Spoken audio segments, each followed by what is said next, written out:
இயேசுவில் அன்புக்குரியவர்களே, இன்றைய நற்செய்தி வாசகத்தில் அக்கறைக்கு செல்வோம் வாருங்கள் என்ற இயேசுவின் வார்த்தைகள் நமக்கு பல வாழ்க்கை பாடங்களை கற்பிக்கின்றன.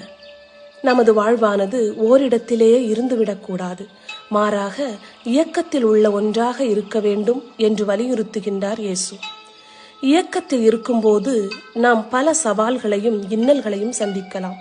ஆனால் எல்லா சூழலிலும் இயேசு நம்மோடு இருக்கின்றார் என்ற ஆழமான நம்பிக்கை கொண்டவர்களாக நாம் மாற வேண்டும்.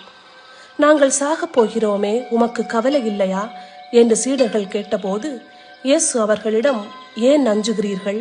உங்களுக்கு இன்னும் நம்பிக்கை இல்லையா? இன்று அதே கேள்வியை நம்மிடமும் கேட்கின்றார் இயேசு. நமக்கு வாழ்வு அளித்த கடவுள் நம்மோடு இருக்கும்போது நாம் எதற்கும் கவலை கொள்ள தேவையில்லை. இயேசுவின் பிரசன்னத்தை நம் வாழ்வின் பக்க பலமாக கொள்வோம்.